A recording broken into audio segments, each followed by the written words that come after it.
Bonjour, je me trouve aujourd'hui en compagnie de Naji Akesbi.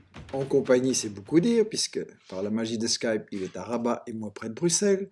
Et ça me semble très important, après avoir beaucoup parlé de ce qui se passe chez nous, ici, en France, en Belgique, etc., l'Europe, le centre du monde, n'est-ce pas? Selon les vieux préjugés coloniaux, ben, ça nous semble très important d'aller voir aussi comment s'est passée la crise au Maroc, comment elle se passe toujours, et puisque, comme vous le savez, le Covid est aussi le révélateur de toutes les inégalités, les injustices, les dysfonctionnements. Qu'est-ce que le Covid nous apprend sur la société marocaine? Tout va bien, Najib? Vous êtes à l'antenne? Oui, je mets juste la batterie. Pardon. Ok, c'est très bien. Alors, en attendant ce petit réglage de Oui. dernière minute, voilà.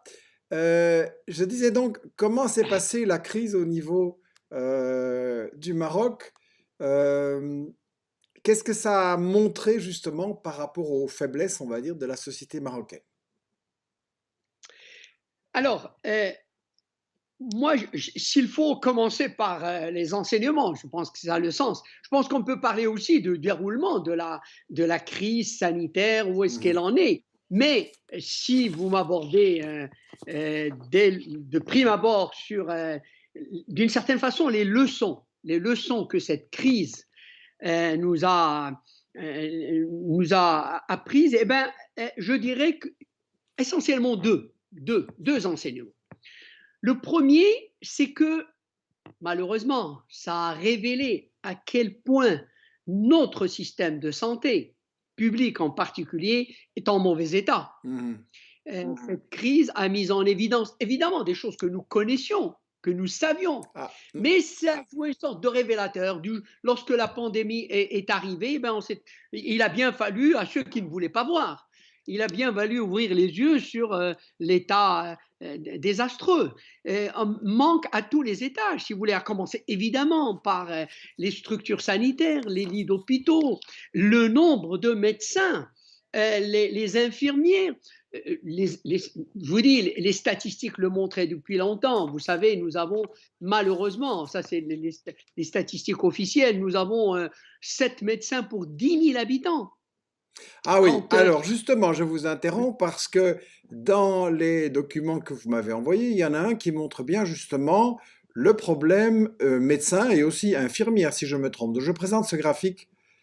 oui, eh ben, oui, en gros, nous avons 7 médecins pour 10 000 habitants et 9, disons, auxiliaires de santé, hein, pour 10 000 habitants, quand ça fait à peu près 16 agents de santé, quand l'OMS demande un minimum de 25. Je rappelle par exemple pour les médecins, nous, pour les 7 médecins pour 10 000 habitants, vous en Belgique, vous en avez 30 ou 32, entre 30 et 32. Oui. Donc, un manque immense, immense. Et alors, évidemment, qu'est-ce que ça a dégagé tout de suite? Ben, un immense besoin de service public, Mhm. un immense besoin de services publics, c'est-à-dire de mise en œuvre de politiques qui permettent de satisfaire les besoins de base, évidemment de santé, mais aussi d'éducation, mais aussi d'infrastructures de base économique, sociale, etc. Donc ça, c'est le premier enseignement, me paraît essentiel. Le deuxième enseignement, je dirais, c'est là aussi un besoin de souveraineté. De Mhm. souveraineté, parce que là aussi, lorsque la crise est arrivée, et que chaque pays, vous avez bien vu malheureusement, même en Europe où il existe une Union européenne, on a bien vu que finalement c'est une logique, je dirais, La très jungle, la jungle. voilà, qui a prévalu. Chaque pays s'est barricadé derrière ses frontières. Et alors après, il a fallu se rendre compte que les médicaments, on les fabrique en Inde ou en Chine. Les masques, il n'y en a pas parce qu'on a délocalisé l'industrie textile ailleurs. Et donc, là aussi, au Maroc également, il a fallu prendre conscience que la fameuse mondialisation heureuse, malheureusement, c'est une légende. Et que face aux difficultés, attention, soyons clairs, je ne suis pas en train de plaider pour l'autarcie, mais il est évident qu'un meilleur équilibre entre l'ouverture et la souveraineté, c'est-à-dire une certaine capacité à Mhm. maîtriser la production de biens essentiels. Donc vous êtes De en biens train de nous essentiels. dire que si on veut protéger des populations, un, le service public est indispensable parce que le privé n'y arrive pas, et deux, Absolument. qu'il y a une série de mesures de protection, de prévention qui doivent être prises en fonction de l'intérêt de la population et pas d'intérêts étrangers. Absolument, absolument. Ce sont les deux enseignements essentiels.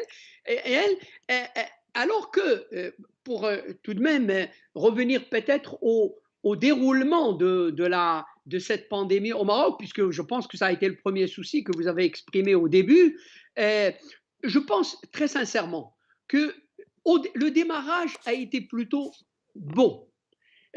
Oui, dès le mois de mars, maintenant un an, les autorités marocaines avaient commencé par d'abord faire effectivement fermer les frontières, je vais dire, protéger, parce que le Maroc est un pays touristique, très ouvert, etc. Donc il y a eu des mesures qui ont permis de très vite de limiter les choses. Un, la fermeture de frontières, un confinement assez strict. Hein,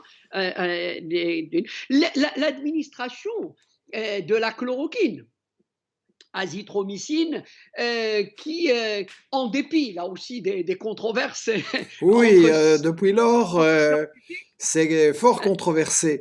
Mais, très controversées, mais, mais en tout cas mhm, au Maroc, je dois dire au Maroc, incontestablement, sur certaines conditions évidemment, ça a contribué sans doute, hein, ça a contribué à atténuer l'impact de la. Je dirais que en fait, et on a bien vu en réalité, si on voit l'évolution de la pandémie au Maroc, on s'aperçoit qu'en réalité, jusqu'au mois de juin, juillet, le nombre, le rythme était plutôt faible. mhm, Mais, et c'est là où les choses ont commencé à se gâter, je pense que malheureusement, on a raté le déconfinement au Maroc. Et je dirais qu'en fait, il y a eu des erreurs assez graves, notamment par exemple le déconfinement absolu à la veille d'une fête qui est un peu la plus importante fête mhm, religieuse au Maroc, qui est celle de l'Aïd el-Kébir, oui. où vous avez évidemment une mobilité de population extrêmement importante. Et là, ça a été véritablement la faute majeure qui a fait que, et on l'a vu très vite dans les statistiques, si vous voulez, à partir de fin juillet, début août, ben, il y a eu une flambée. Il y a eu Mhm, une flambée de cas, de décès, de mise en, de cas en réanimation, bref, véritablement.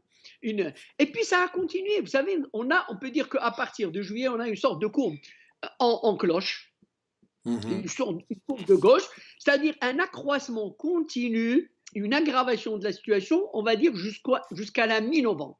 mhm, Mais à partir de la mi-novembre, ben oui, on est sur l'autre versant mhm, de la courbe, c'est-à-dire le versant descendant, où on peut constater, alors pour vous donner peut-être la situation aujourd'hui, je vous donne, si vous voulez, les chiffres d'hier, hein, oui. au 8 mars, on peut dire on a eu, en 24 heures, on a eu 102 nouveaux cas, c'est un décès. Un décès, c'est effectivement très faible.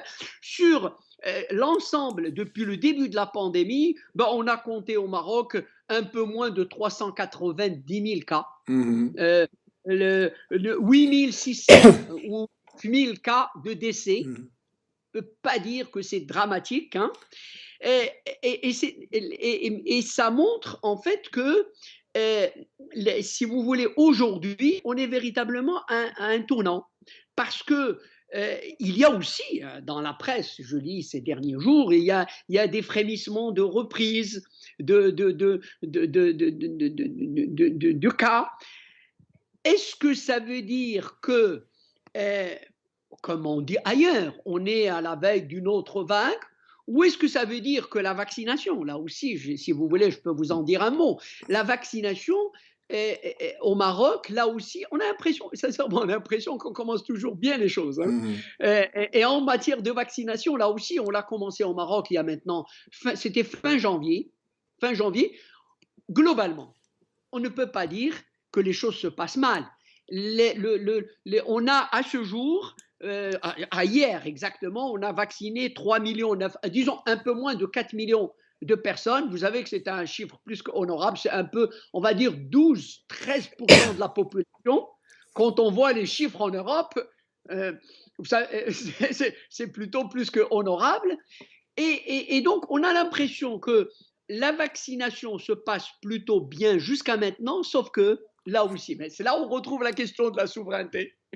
On s'aperçoit qu'on est totalement, malheureusement, dépendant des approvisionnements.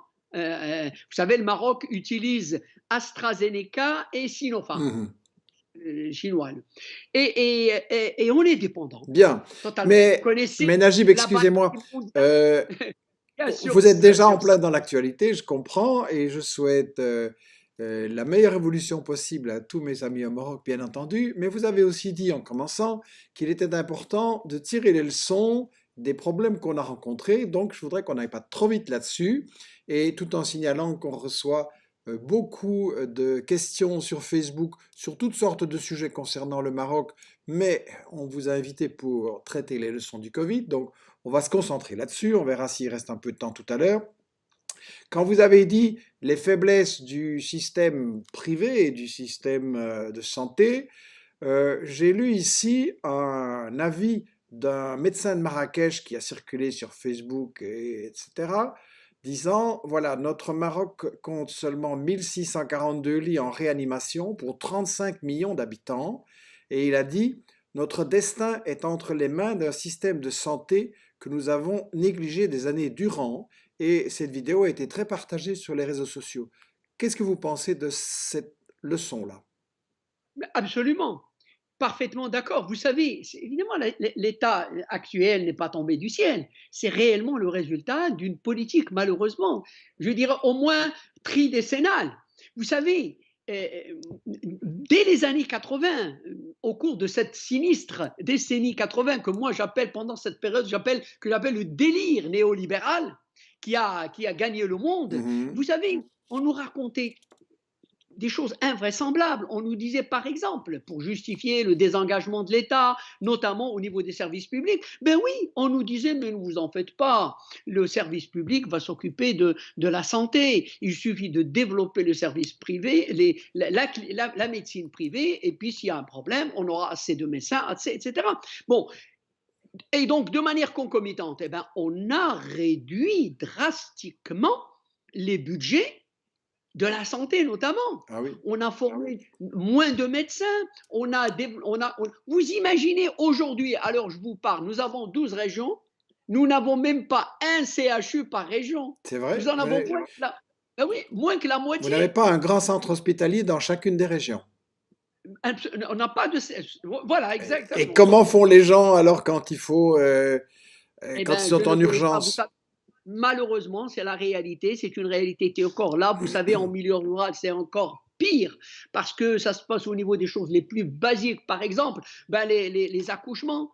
Vous avez Hmm. aujourd'hui, malheureusement, encore des décès, des femmes qui meurent en cours de route parce que entre son domicile et le premier centre, il faut des heures sur des pistes, et puis il y en a malheureusement qui n'arrivent pas. Ça, c'est quand C'est même la une situation très grave parce que dans la plupart des pays, on a maintenant la possibilité justement de sauver la femme et le bébé en cas d'accouchement compliqué. Donc ça, c'est une situation très très arriérée. Le budget de la santé au Maroc, je lis que c'est 5% du budget national, alors que l'Organisation mondiale de la santé recommence 12%.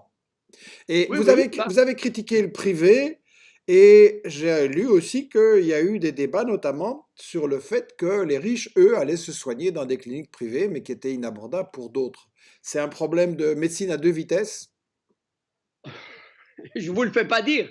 Vous savez, il faut quand même encore préciser, je ne suis pas en train de vous dire qu'il ne faut pas laisser la médecine privée se développer. On a besoin, dans la situation où nous nous trouvons, nous avons besoin des deux. Mhm. Et ce n'est pas le sujet. Le fait que la médecine privée puisse se développer, c'est une bonne chose. Le problème n'est pas là. Le problème, c'est que cette médecine privée, elle est destinée seulement à une population qui a le pouvoir d'achat pour se la permettre. Alors que l'immense majorité de la population, elle n'a pas de choix. Soit qu'elle a la médecine, soit qu'elle a la santé publique, Mhm. une couverture médicale conséquente, soit qu'elle n'a rien. Vous savez, je pense que là aussi, probablement parmi les figures que vous avez, que vous pourriez peut-être aussi publier, le taux de couverture au Maroc, le taux de couverture médicale, le taux de couverture de protection sociale est dérisoire. Est dérisoire. Il est de l'ordre de 22-23% au niveau global. Alors, il est un peu plus élevé, 40-42% au niveau de l'industrie, des services, un peu des secteurs modernes, mais il est de 2-3% dans l'agriculture. Ça, C'est-à-dire quasiment rien. ça veut dire que les paysans n'ont pas d'assurance santé. Pas d'assurance santé, pas de retraite, pas de protection sociale d'une quelconque manière. Et donc, vous voyez bien que là, moi, je préfère réellement ne pas, il ne s'agit pas d'opposer le public au privé, il s'agit simplement de prendre acte d'un fait qui est que l'immense majorité de la population ne peut pas se permettre la médecine privée et que donc il revient à l'État, qui que tout de même, par ailleurs, prélève des impôts. Et si ces impôts doivent servir à quelque chose, c'est quand même d'abord à La cela. première chose, c'est... Donc, l'État prélève des impôts, et bien la moindre des choses, c'est qu'il assure une couverture médicale conséquente pour la population qui en a besoin. Le débat, il est là. Or, malheureusement, je vous dis, du fait des politiques publiques qui ont été conduites depuis 3-4 décennies, volontairement, mais à partir d'une vision dogmatique néolibérale que l'histoire et les faits et l'évidence aujourd'hui montrent à quel point ça a été erroné, et bien en fonction de cette doxa néolibérale, on a délibérément négligé, on a réduit d'abord la voilure, si je puis dire, des budgets de l'État, sous prétexte des fameux équilibres macroéconomiques, réduire le déficit budgétaire à telle proportion du PIB, etc. Eh ben, on a drastiquement commencé par réduire les budgets des services de base. Voyez. Et donc, le résultat, il est là. Il n'y a, pas de mystère. Et quand une pandémie arrive comme ça, eh ben, c'est un moment de vérité. Ça sonne à mort et ça dit à quel point, effectivement, ben, nous avons pris le mauvais chemin. Oui, alors justement, on a titré l'entretien d'aujourd'hui la triple crise, donc on a parlé de la crise sanitaire, les deux autres crises, c'est la crise économique et la crise politique, et dans les entretiens, les échanges que nous avons eus ensemble depuis quelque temps pour préparer l'émission, vous avez insisté sur le fait que justement, c'est un révélateur d'une économie malsaine, d'une économie qui ne permet pas d'assurer la lutte contre la pauvreté et un niveau de vie suffisant au Maroc. Et donc, le premier, vous avez des articles là-dessus que je signale à ceux qui veulent approfondir, je les recommande, notamment un modèle en crise face à la crise, la pandémie de la Covid-19, un moment de vérité pour le pouvoir. Et donc, dans les entretiens, dans les débats que vous organisez, je pense que le tout premier graphique à présenter, c'est le graphique du chômage que vous m'avez fourni.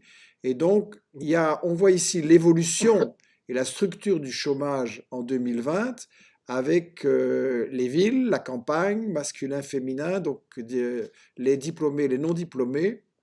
Et donc, quel est votre commentaire sur le chômage au Maroc? Alors, il faut tout de même d'abord dire que le PIB, c'est-à-dire le produit intérieur brut, c'est-à-dire l'ensemble de l'activité de l'économie, ça, maintenant le chiffre est connu, il est officiel. Au cours de l'année 2020, le PIB s'est effondré de 7%. C'est un des taux extrêmement élevés, hein. Et il est peut-être un peu moins élevé que certains pays en Europe, mais il est beaucoup plus élevé que beaucoup d'autres pays. Et donc, mais c'est tout de même donc une chute importante. On calcule que même dans les prévisions les plus optimistes, on ne retrouvera pas le produit intérieur brut du Maroc de 2019 avant 2022 ou voire 2023. C'est vous dire que la chute de la production est une chute importante. Et donc, cette chute, évidemment, va se traduire par des fermetures d'entreprises, des licenciements, des arrêts de travail, etc. Vous savez, le confinement, ça a quand même créé d'abord une crise de l'offre. C'est-à-dire que du jour au lendemain, la production s'effondre et le chômage s'élargit. Alors, le taux de chômage, alors là aussi, le chiffre officiel pour l'année 2020, il est qu'on aurait perdu 530 000 emplois, ce qui fait bondir donc le taux de chômage qui était de l'ordre de 9,5 et à 12-13%. Aujourd'hui, disons un peu moins de 13, de 13%. OK, c'est une augmentation conséquente, importante. Seulement, moi, ce que je voudrais ajouter, alors, c'est qu'en réalité, au Maroc, vous savez, ce taux de chômage n'est pas très significatif en réalité. Pourquoi? C'est ce que Parce j'allais que me demander. Est-ce que ce sont des chiffres oui, fiables? le vrai problème, au-delà, vous savez, les autorités marocaines vous disent on calcule le taux de chômage en fonction des critères, des normes de l'OIT. Bon, bon. Mais je vous dis, le problème, il est ailleurs. Pourquoi? Parce que le vrai problème, il est en vérité dans le taux d'activité. Je vous dis, vous allez Hmm. comprendre très vite. Sur une population de 36 millions au Maroc, 36 millions, la population en âge d'activité, c'est-à-dire qu'il y a plus de 15 ans, Mhm. elle est de 26 millions aujourd'hui. Et vous savez, sur les 26 millions en âge d'activité, combien sont considérés comme étant, alors, actifs? 12 millions. Ah oui, Vous avez 14 millions, 14 millions qui sont comme ça, selon les statistiques officielles. ils sont nulle Alors, part.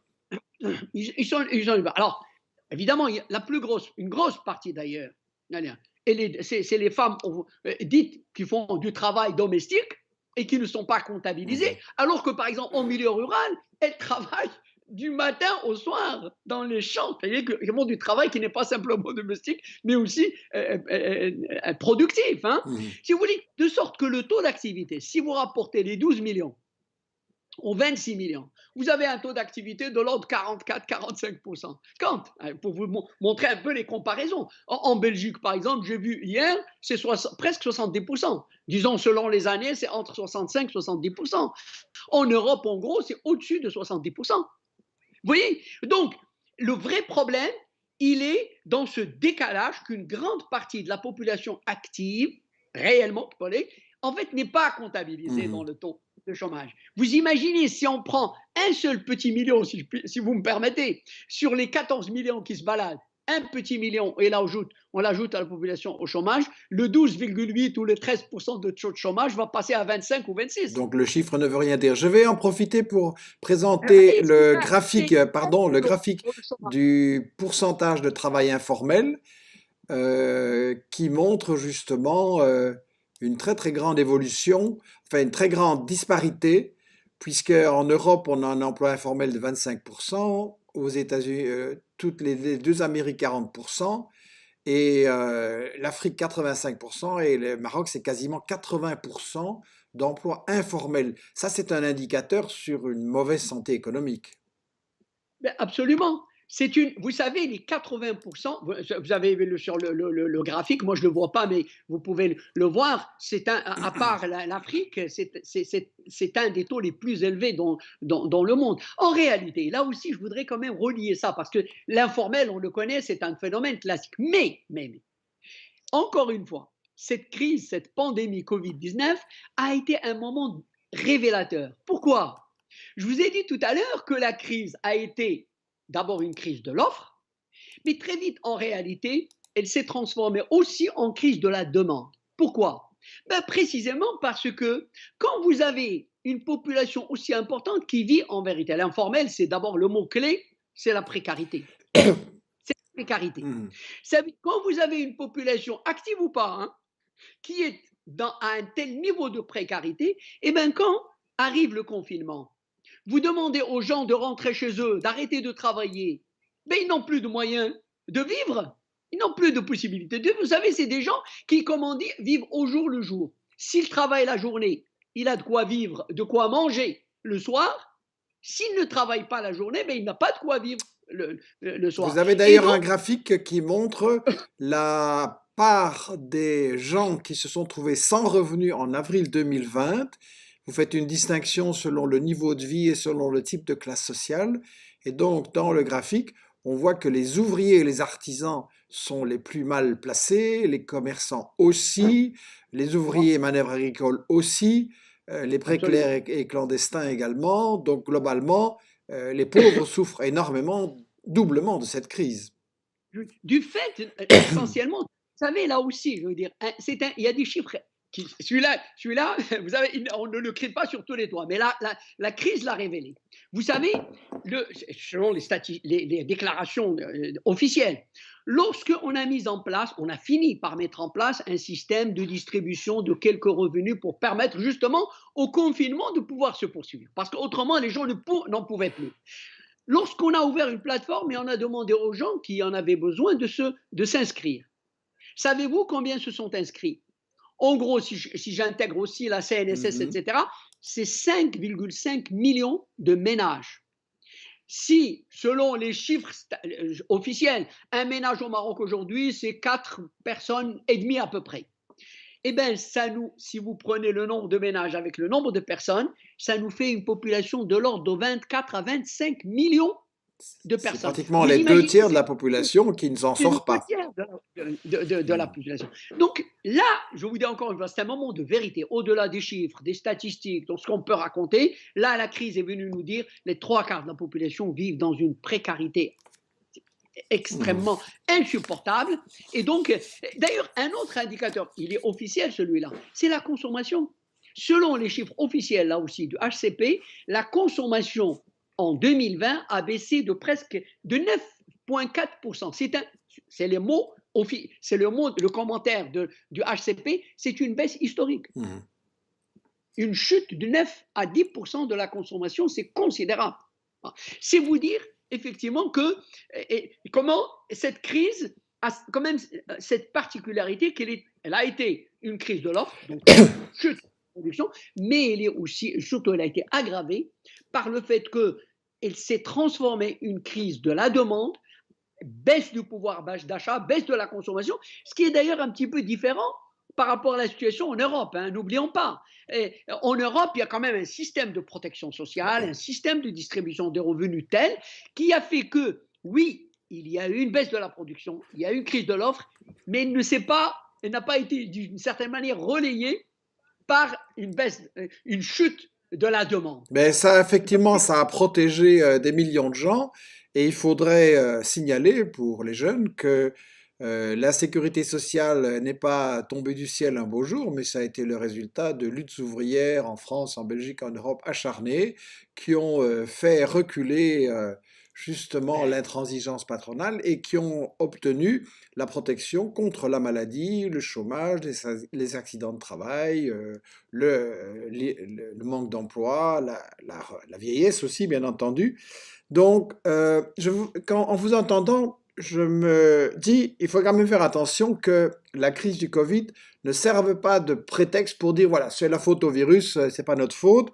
Et vous avez, dans les articles que j'ai lus, souligné que l'agriculture, en fait, était déjà en crise, avec la sécheresse comme révélateur, mais que, de toute façon, même avant le Covid, l'agriculture allait déjà très mal. Vous savez, l'agriculture au Maroc, à ce jour, reste très, très largement déterminée tout simplement par les aléas du climat. On en est là. 70 ans, presque 70 ans après l'indépendance, au Maroc, figurez-vous qu'on en est encore au fait qu'il faut regarder le ciel pour savoir si la campagne agricole va être bonne ou mauvaise, et ensuite pour voir si l'ensemble de l'économie va se porter correctement ou pas. Parce qu'il faut savoir que, l'agriculture reste à 80%, 90% en fait, en zone bourg, comme on dit au Maroc, ça veut dire en agriculture pluviale. En dépit, là aussi, de tout ce qu'on raconte sur l'irrigation, les grands barrages, malheureusement, entre 12-13% des terres cultivables, ce qu'on appelle la surface agricole utile, sont irriguées et donc d'une certaine manière, disons, prémunies contre les sécheresses. Mais 80 à 85% des terres restent dépendantes de la pluie et du temps. Or, pas seulement du fait des changements climatiques qui deviennent de plus en plus déterminants au Maroc, mais il faut dire au Maroc, nous avons une structure, j'allais dire, écosystémique qui fait que malheureusement, globalement, vous savez, on a une grande partie finalement du territoire, la plus grande partie du territoire, eh ben, elle reçoit entre 200 et 400 millimètres. C'est très, très insuffisant et surtout de manière encore aléatoire dans le temps. C'est-à-dire que, vous savez, même une campagne agricole peut bien commencer, mais justement, si par exemple il ne pleut pas ensuite, notamment au mois de mars, eh bien, la campagne a raté.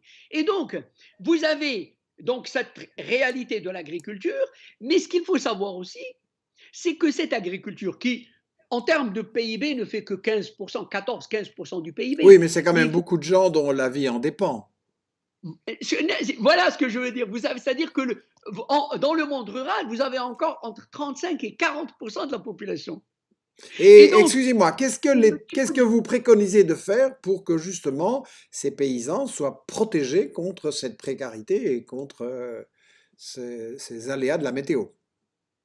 évidemment, alors, ben, il faut, bon, jusqu'à nouvel ordre, on ne sait pas comment modifier la météo, mais par contre, on peut modifier les systèmes de production. Mhm. On peut faire de nouveaux choix de politique agricole qui permettent effectivement, par exemple, de développer des cultures plus résistantes, mais déjà en termes des variétés,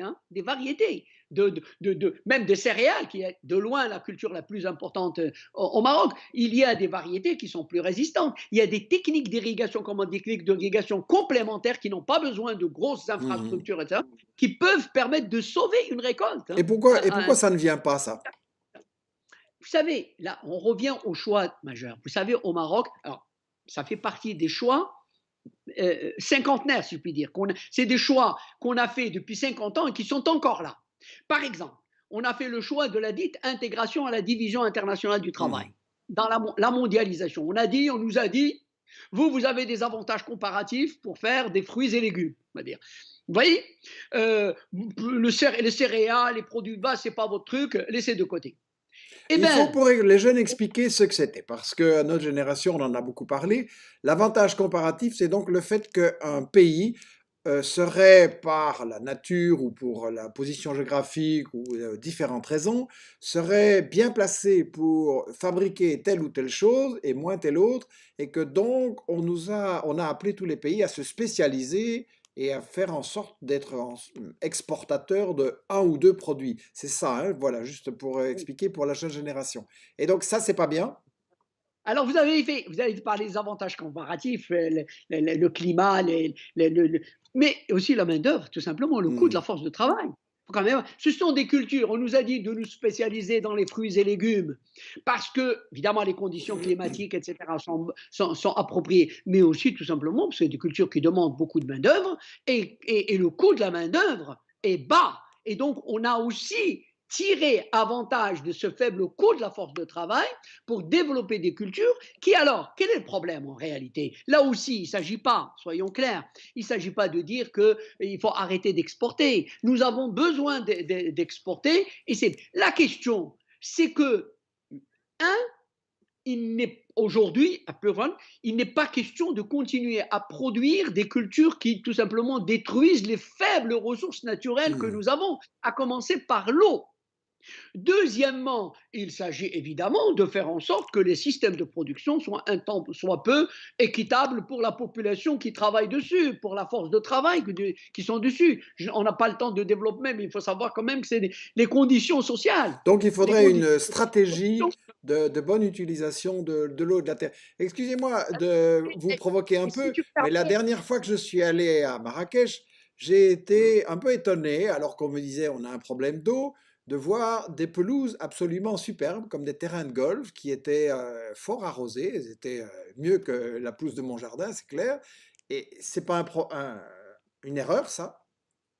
mais bien évidemment, vous savez, là aussi, on a une sorte d'inconscience des enjeux environnementaux, des enjeux écologiques qui étaient incompréhensibles, sincèrement, dans le monde où nous avons, où nous vivons. Vous citez cet exemple, ce n'est pas il est déjà grave, évidemment. Mais je vous dis, pas pour vous ramener à l'agriculture, mais c'est très, très important. D'abord parce que tout simplement, il faut savoir que l'agriculture consomme 80%, 80, presque 90% des consommations d'eau dans le pays. Mhm. Or, c'est là où il faut revenir, c'est ça l'essentiel, et c'est là où il faut revenir au système de production. Nous avons développé des cultures extrêmement fortement consommatrices d'eau que nous destinons à l'exportation. Donc, en fait, un pays dans la situation comme le Maroc, qui est en situation de stress hydrique, quand même le savons, pratiquement on passe dans quelques années, qu'à Dieu ne plaise, de pénurie hydrique, eh bien, nous sommes un pays qui exporte l'eau. Ben oui. Alors que, en contrepartie, et donc, nous nous trouvons en situation, du fait de ces choix de politique agricole, en situation de dépendance alimentaire extrême là aussi. Au moment où nous exportons de l'eau et des fruits et légumes, ben nous importons ce dont nous avons besoin, ce dont la population a besoin, c'est-à-dire, je dirais, pratiquement 50 à 60% des céréales, 100% du maïs, 98% des huiles oléagineuses qui, en ce moment, soit dit en passant, connaissent une flambée des prix au niveau mondial. Nous importons la moitié de notre consommation de sucre. Bref, vous voyez bien que le grand paradoxe, des choix de politique agricole nous ont menés, c'est que au moment où nous exportons dans des conditions, mais c'est un autre sujet, parce que ce qu'il faudrait aussi dire, c'est que malheureusement, et là, l'Europe, malheureusement, ne joue pas le jeu. Parce que s'il y a un domaine où l'Europe reste protectionniste Mhm. à outrance, c'est justement dans le domaine des produits agricoles, un certain nombre de produits agricoles que nous exportons. C'est-à-dire, je ne crois pas qu'il y ait des produits qui supportent le plus de mécanismes protectionnistes que, par exemple, la tomate, la fameuse tomate marocaine. Vous voyez, et donc, il faut savoir qu'au moment où nous exportons dans des conditions de plus en plus difficiles, nous sommes acculés pour nourrir la population d'importer massivement les biens, les denrées de base dont nous avons Est-ce besoin. que l'Union C'est européenne est hypocrite dans son discours sur le commerce international? Vous savez, je n'hésite pas une seconde à vous répondre là-dessus parce que c'est un domaine sur lequel j'ai travaillé depuis très très longtemps. Je peux vous assurer, on peut faire une émission là-dessus. Malheureusement, c'est les deux poids, deux mesures, le discours hypocrite est là depuis 50 ans, depuis le premier accord d'association avec l'Union européenne. Le modèle dont je viens de vous parler, c'est quand même l'Union européenne au début des Mhm. années 80, qui était, je me rappelle, Claude Cheysson, si ça vous dit quelque chose, qui était Oui. ministre commissaire, qui venait nous dire, mais vous, au Maroc, vous avez des conditions magnifiques, faites la tomate de contre-saison, justement, c'est-à-dire en hiver, et vous allez nous exporter, vous n'aurez aucune concurrence, vous n'aurez aucun problème. Ben après, on a vu ce qu'on a vu. Pourquoi? Parce qu'entre-temps, l'Espagne, Ben oui. principalement, est entrée dans l'Union européenne et d'une certaine façon, ben, elle est devenue juge et partie. Parce que l'Espagne, effectivement, produit ce que nous produisons. Et à partir de ce moment-là, eh ben, à la limite, je ne fais pas de jugement de valeur sur cette question. Chacun défend objectivement. L'Espagne est devenue un lobby Mhm. majeur Mais pour chacun défend contrer, ses je intérêts, dirais, mais le donc développement de on a un petit problème de connexion, mais ça va revenir. Chacun défend ses intérêts, mais en même temps, si on veut bien défendre la population, le Maroc aurait besoin d'affirmer et de mettre en pratique la souveraineté alimentaire, c'est-à-dire décider soi-même. Voilà, c'est ce que j'ai dit tout à l'heure. Parmi là aussi, les enseignements de ce Christ, justement ce besoin de souveraineté, et la souveraineté là, elle est apparue à travers le sanitaire.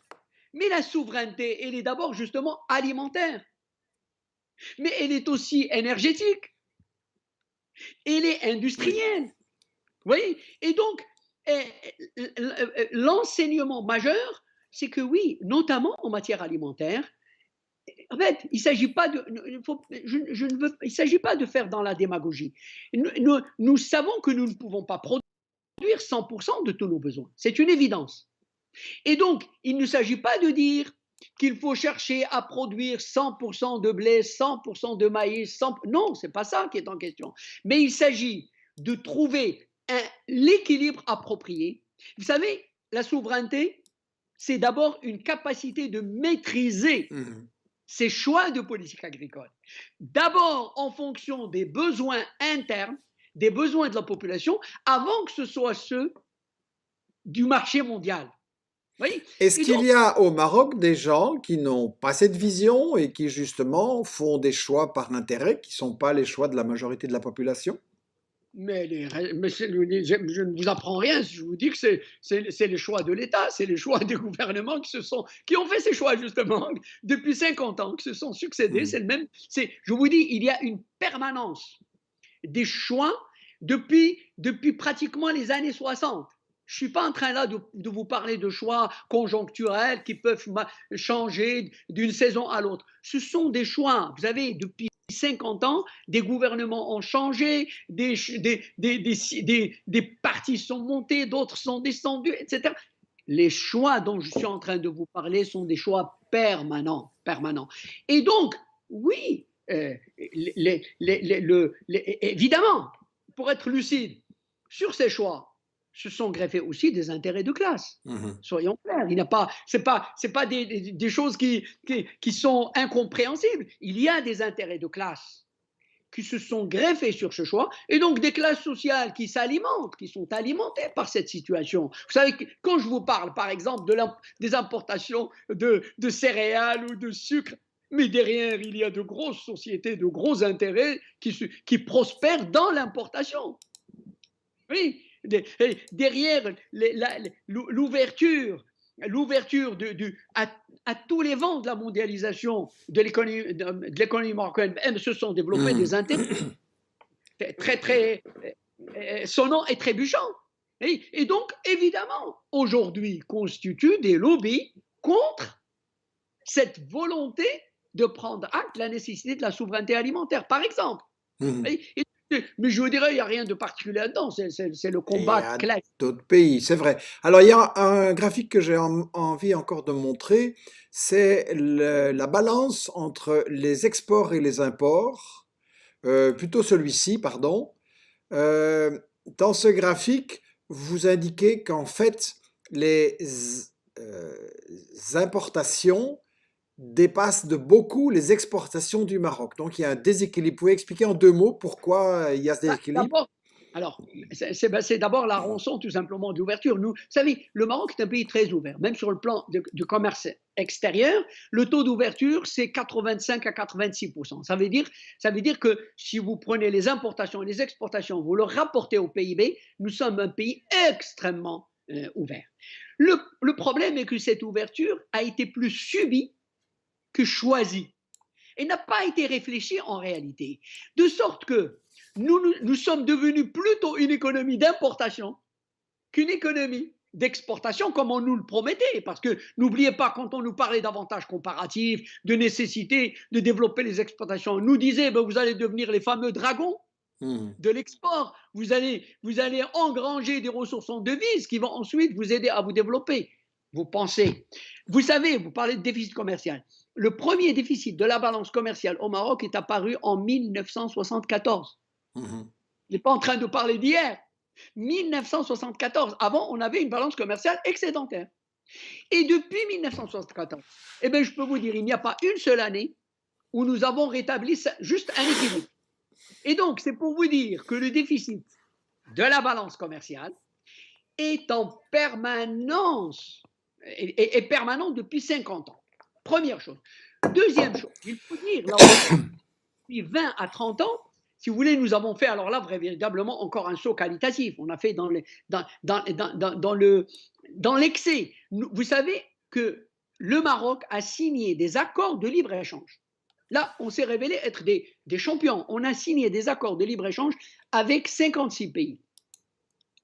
Et Hmm. savez-vous, alors pour vous dire à quel point nous avons tout raté, aujourd'hui, vous prenez les statistiques, nous sommes déficitaires avec tous les pays avec lesquels nous avons signé des accords de libre-échange. Il n'y a pas d'exception. Il y a un temps où il y avait une ou deux exceptions. Aujourd'hui, il n'y a pas d'exception. Tous Donc, les pays. ça vous Donc, rend dépendant et ça vous enrichit dire, pas. ça veut dire que nous avons ouvert notre marché. Les autres, nos partenaires, en ont tiré avantage pour augmenter leurs exportations vers nous, sur notre marché. Mais non, et c'est ça le plus important malheureusement, pour vous dire que ce sont des accords qui n'ont pas été étudiés, réfléchis. quand nous avons signé, si vous voulez, à tour de bras des accords, mais c'est après, alors qu'il aurait fallu faire cela avant, c'est après ben, qu'on s'est rendu compte que, mon Dieu, on n'a pas grand-chose à exporter. Et donc, le résultat, c'est celui-là. Le résultat, c'est que, vous savez, à mon avis, vous avez un indicateur qui est beaucoup plus significatif. C'est du déficit du commerce extérieur. C'est ce qu'on appelle le taux de couverture des importations par les exportations. Oui. En 2019, ce taux était de 57%. 57, ça veut dire que quand nous importons 100, nous exportons à peine 57. Vous voyez l'ampleur, effectivement, du déficit. Hein. Alors, paradoxalement, sur ce plan, la crise, en 2020, la situation s'est un petit peu améliorée, pour une raison très simple, en fait. Ça montre, en fait, comment fonctionne une économie d'importation. C'est qu'en fait, puisque le PIB s'est effondré, puisque l'activité s'est arrêtée, ben évidemment, cette économie qui fonctionne principalement avec les importations, ben, a importé moins. Et donc, oui, les exportations ont baissé, mais les importations ont baissé encore plus, ce qui fait que de manière artificielle, ce taux de couverture s'est un petit peu amélioré, le déficit s'est un petit peu amélioré, mais je vous dis, c'est artificiel. Pourquoi? Parce que demain, la reprise de l'économie a lieu, eh ben, les importations vont reprendre et on se retrouvera peut-être dans un déficit encore plus grave. C'est une économie d'importation en réalité. Bien. Et c'est probablement un des échecs qui est plus lourd de conséquences. Hein. Najib, c'est tout à fait passionnant et du coup, ça me fait venir la question suivante. Vous avez dit là il y a un instant, ça fait 50 ans qu'on fait de mauvais choix économiques. Alors ma question est la suivante. Il y a des élections au Maroc, vous avez des partis au gouvernement, c'est pas toujours les mêmes, et vous dites que tous les choix sont mauvais. Qui prend les décisions stratégiques fondamentales sur l'économie au Maroc? Alors, soyons clairs, et je vais parler là le langage, je dirais tout simplement, de la Constitution. Vous savez que, d'abord, formellement, on est dans une monarchie dite exécutive.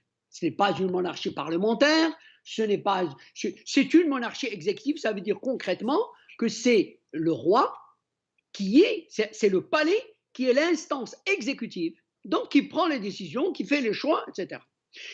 Au niveau de la Constitution, vous avez des articles de la Constitution qui vous disent par exemple que en fait, les principaux choix, les principaux textes de loi, les établissements publics les plus importants, tout ça relève non pas du conseil de gouvernement qui est présidé par le chef de gouvernement, mais par le conseil des ministres qui est présidé par le roi.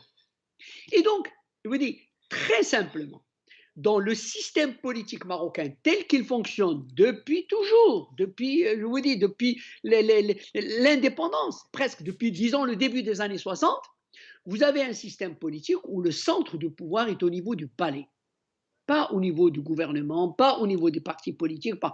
Et donc, ces choix dont nous parlons, et précisément, ils sont pérennes, ils sont durables, parce qu'ils sont faits par une instance qui elle-même, effectivement, est pérenne. Voyez. Et donc, oui, malheureusement, le jeu électoral au Maroc n'est pas un exercice qui révèle les choix des électeurs. C'est le grand problème, comme vous savez, même en économie, on parle de révéler les préférences des consommateurs. Des élections, pour faire un parallèle, des élections, c'est quoi? C'est un instant où les électeurs expriment leur choix, expriment leurs préférences, à travers évidemment des programmes de partis politiques. Et dans un jeu électoral démocratique, ben, le parti ou les partis qui ont gagné les élections, ben, ça veut dire que c'est les partis dont les programmes répondent, sont en concordance avec les choix des électeurs. Malheureusement, ça n'est pas vrai au Maroc.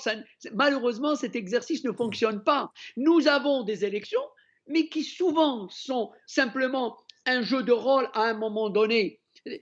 C'est triste, je voudrais là aussi être clair. Hein. Je ne suis pas en train encore une fois, de discréditer les élections. Jusqu'à nouvel ordre, malheureusement, ou heureusement, peu importe, les élections, on n'a pas encore inventé un autre vous connaissez le plus mauvais système à l'exception de tous les autres. Hein. C'est la démocratie représentative. Elle est ce qu'elle est Oui. avec ses Donc vous nous dites que les élections au Maroc font se présenter et débattre des programmes électoraux, mais qu'après, personne ne tient plus compte de ce qu'il a dit dans son programme électoral.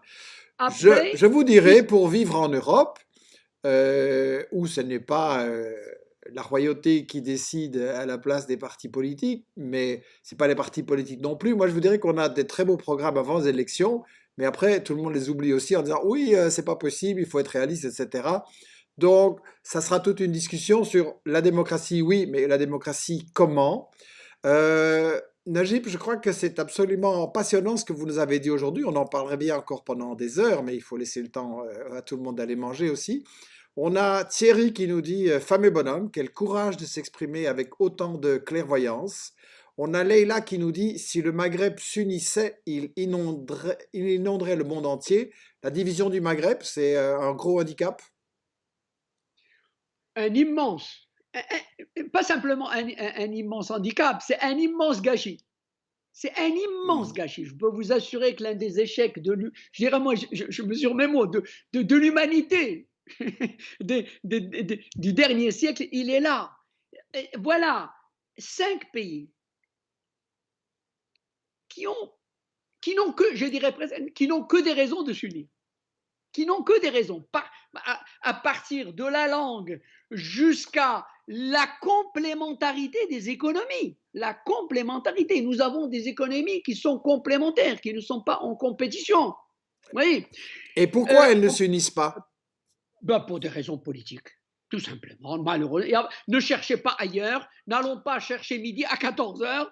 Je peux vous dire que la principale raison, elle est au niveau du conflit qui oppose l'Algérie et le Maroc sur la question du Sahara.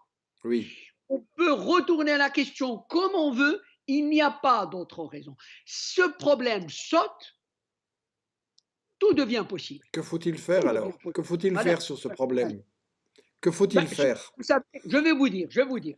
Vous savez, les démocrates, les progressistes au Maroc ont depuis très très longtemps développer, proposer une alternative qui est précisément justement qui permet de faire d'un conflit, donc un conflit absurde aujourd'hui, d'en faire précisément le point de départ d'un processus d'intégration régionale. Nous avons dit, bah, Alain, ici, tout le territoire de l'Afrique du Nord appartient aux Maghrébins, aux Africains du Nord, bah, faisons fi des frontières. Le Sahara peut être le début d'un processus d'intégration régionale. D'intégration régionale, pas simplement entre le Maroc et l'Algérie, la Tunisie, la Libye, Donc vous proposez en fait de dépasser le problème par une plus grande la coopération.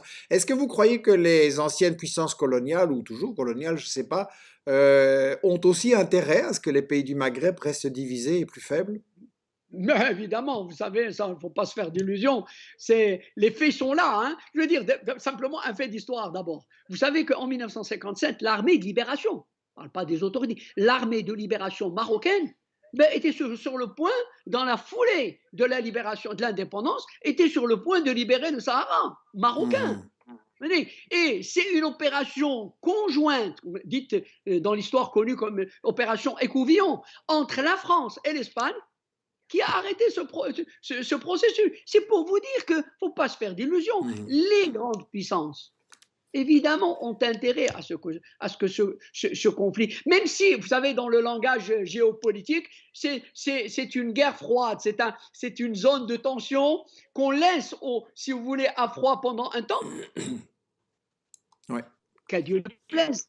Il Mhm. peut être alimenté, animé en fonction d'intérêts ponctuels. Donc, oui, les puissances n'ont pas intérêt à ce que le problème soit résolu. C'est pour ça que d'ailleurs, il n'est pas résolu depuis Mhm. les années 70 du siècle passé. Très Maintenant, bien. moi, je ne suis pas, vous savez, je ne suis pas du genre à renvoyer tout le temps les fautes aux autres. Hein. Et si, au niveau du Maghreb, parmi les citoyennes et les citoyens du Maghreb, et on se prenait par la main et on essayait effectivement d'engager une dynamique auditeur, même entre sociétés civiles, même au niveau des ONG, etc., euh, je pense réellement qu'on peut quand même faire bouger les lignes Eh bien, progressivement. je crois que voilà une note très optimiste. Je pense que on va réfléchir peut-être pour organiser un Michel Midi d'échange entre différentes personnes de différents pays au Maghreb pour voir si justement il y a moyen de s'unir là-dessus. On a Michel Seymour au Canada. Bonjour Michel, qui dit la souveraineté alimentaire, sanitaire, énergétique, industrielle. On peut défendre ces idées sans repli identitaire et en solidarité avec tous les peuples. C'est votre vision aussi, c'est pas le chauvinisme. Absolument, absolument. On a Nadia qui dit est-ce que le dessalement des eaux de mer ne serait pas une solution alternative en agriculture? Oui, oui, je pense que c'est une des pistes d'avenir. Vous savez, le dessalement jusqu'à, ça veut dire d'ailleurs les progrès de la technologie et des sciences, hein, jusqu'à il y a 4 ou 5 ans, le coût du mètre cube de l'eau salée était manifestement trop important encore, trop élevé pour pouvoir, disons, être économiquement faisable. Depuis 4 ou 5 ans, les coûts ont baissé. Et donc, du coup, effectivement, il y a aujourd'hui d'ailleurs des projets au Maroc, notamment dans la région d'Agadir, dans le sud, effectivement, de construction de centrales de dessalement de l'eau de mer. Je pense que il y a là une voie, en particulier pour le Maroc, quand même. N'oubliez pas que ça fait partie, quand même, nous n'avons pas que des problèmes, hein, nous avons quelques atouts. Et l'un des atouts intéressants, c'est quand même que nous avons 3500 kilomètres de mer, de côte. Et que donc, oui, l'eau de mer, on en a. Mhm. Maintenant. D'ailleurs, l'idée intéressante, à mon avis, c'est pas simplement de faire du dessalement, mais de coupler ça avec les énergies renouvelables. Mhm. C'est-à-dire d'utiliser l'énergie solaire pour faire fonctionner les usines de dessalement et donc arriver donc à faire réellement des projets intéressants à tous égards, hein, de ce point de vue-là. Je pense que c'est une voie intéressante qui va se développer, mais qui a déjà commencé à se développer. Vous voyez, pour terminer sur une note optimiste. Voilà, j'allais le dire pour terminer sur une note optimiste. Alors, je crois que c'était absolument passionnant. D'ailleurs, ça a été, tels ont été les commentaires de tous nos amis internautes. Je vous transmettrai les commentaires, les questions qui sont venues. D'ailleurs, ce sera très intéressant à discuter. Je voudrais, avant qu'on se quitte, je voudrais dire à tous nos internautes que pour le moment, il y a un peu plus d'émissions Michel Midi parce que justement, il y a des sujets très très importants à traiter. Dans 2 jours, je serai avec Badia Benjeloun, d'origine marocaine et que je salue, mais qui exerce comme médecin et épidémiologiste. Voilà, j'y suis arrivé en France. Et Badia nous expliquera virus, vaccin, variant. Est-ce que c'est possible de comprendre quelles sont les manipulations, quelles sont les choses à quoi il faut faire attention pour comprendre l'importance. Alors, c'est affiché le 4 mars, mais ça c'est parce que l'émission n'a pas pu avoir lieu. Ce sera le 16 mars. Le 16 mars, Louis Fouché, médecin anesthésiste à Marseille, Covid, la peur ou le débat. Le 23 mars, je serai avec Jacques Beau, un ancien des services de renseignement suisse qui a travaillé avec l'OTAN, et on va analyser l'affaire Navalny. Est-ce qu'il faut croire ce qu'on nous dit dans les médias occidentaux ou est-ce que c'est une fake news? Le 9 avril, avec Ángeles Maestro, que vous avez déjà eu l'occasion d'entendre justement à propos du drame du Covid en Espagne, on va traiter, vous savez, il y a eu un rappeur en Espagne qui a été mis en prison parce qu'il avait osé critiquer le roi. Peut-être que ça ne se passe pas seulement en Espagne, mais voilà. En tout cas, on va analyser cette question avec Ángeles Maestro. Et la question que je lui pose est très nette. Est-ce que l'Espagne a vraiment rompu avec son passé fasciste? Les plus anciens savent que l'Espagne a vécu sous une dictature fasciste du général Franco pendant une cinquantaine d'années, je pense, et donc 40, pardon.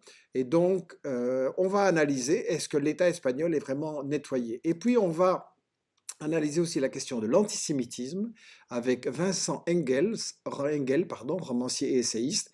Il a publié un bouquin très très intéressant, Antisémitisme entre mémoire, déni et instrumentalisation. On parlera de l'antisionisme, de l'antisémitisme et de toutes ces choses-là. Donc voilà, venez régulièrement sur Michel Midi. Je voudrais remercier énormément Najib pour ces interventions. Je crois que tout le monde a été vraiment passionné. C'était très très clair. Un économiste qui est clair et tout le monde comprend, c'est quand même bien. Ça, c'est une performance aussi. Un petit mot, un petit message par rapport à nos amis qui sont ici en Belgique, en France, au Canada, un peu partout en fait, au Maroc aussi, je crois, et en Algérie également. Un petit message pour conclure? Bah, écoutez, j'ai été très, très heureux, franchement, très heureux de prendre part à cette discussion.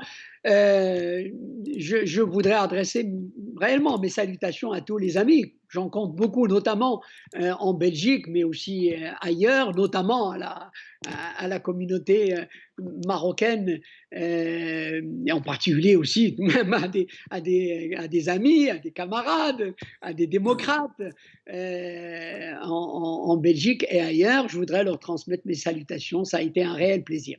Très bien. Au plaisir de vous retrouver. Portez-vous bien. Mes meilleurs voeux pour tous les amis du Maroc et shukran.